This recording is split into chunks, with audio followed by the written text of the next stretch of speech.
Hey everyone, and welcome. Today we are going to completely demystify one of the most exciting things in all of sports, a single point in volleyball.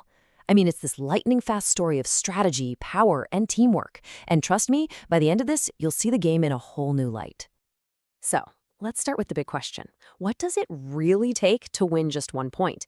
It's so much more than just hitting a ball over a net. It's like a high-speed chess match played with some serious athleticism. We're going to break down every single move, from the serve all the way to that final whistle. Okay, so first things first, let's set the stage. Before any action even begins, you gotta understand the battlefield, the court, and the players who command it. It all starts with the number 6. In standard volleyball, you've got 2 teams, and each team has 6 players on the court at any given time. And each one has a very specific job to do inside this finely tuned system. Now, the court itself is covered in lines that basically dictate all the action. You've got your sidelines and end lines. Sure, they make the box. But the most strategic line on the whole court? It's that attack line. It's just 3 meters back from the net, and it creates this crucial divide between the front and back row.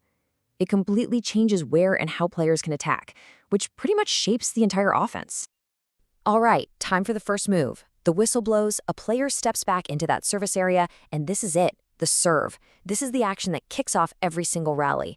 It's actually the only time in the game a player has complete solitary control over the ball. And here's what makes the modern game so intense. It's called rally scoring. Ever since 1998, a point is up for grabs on every single serve. The old days of side-outs are long gone. Now, every single play has a point on the line, which just cranked up the pace and the excitement of the sport like you wouldn't believe. So once that serve comes rocketing over the net, the receiving team just explodes into this high-speed 3-part sequence. And the goal isn't just to get the ball back over, no, it's to launch a perfectly coordinated counterattack. You see, the first 2 hits, they are all about control. It starts with the pass, that classic forearm bump, to absorb the serve's power and guide the ball right to the team's playmaker. Then comes the set. This is a delicate, super precise touch that puts the ball in the absolute perfect spot for that final aggressive hit. And that playmaker is the setter. People call them the quarterback of the court, and for good reason. In a split second, they have to read the other team's defense, figure out who their best attacker is in that moment, and deliver a perfect ball. I mean, their decision can literally be the difference between winning and losing the point. And because the game is so fast, you have these highly specialized roles.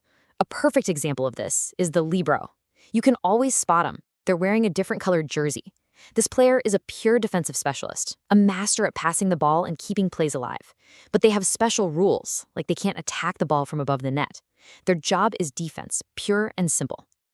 All right, so the ball's been passed, it's been set, and now this is the moment everyone's waiting for. The third hit is the climax of the rally. It's the offensive strike, and it is designed to end the point right there. This, of course, is the attack, or as we all love to call it, the spike. It is just this incredible display of timing, jumping ability, and pure power, all with one simple goal. Make that ball hit the floor on the other side before the defense can even blink. But, it's not always about brute force.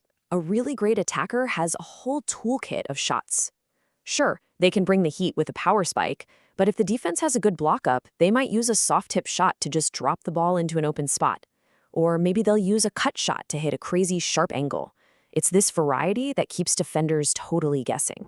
So after all that incredible action, the pass, the set, the hit, how does the rally actually end? Well, a point gets awarded in one of 3 decisive ways. Basically, a point ends in one of 3 ways. You can win with overwhelming offense, that's called a kill when your spike hits the floor. You can win with amazing defense, with a block that stuffs the attack right at the net. Or you can win when the other team just makes a mistake. And those mistakes, or faults, can stop a rally dead in its tracks. Things like touching the net while the ball's in play, that's a big one, or stepping over the center line. Even a simple handling error, like touching the ball twice in a row, will stop play and give the point to the other team, just like that. But hang on, the game isn't just about what happens during the point. The second a point is decided, another layer of strategy kicks in, before the next serve even happens. And this is called rotation. If the team that was just receiving the serve wins the point, they now get the right to serve. But before they do, every player on that team rotates one spot clockwise.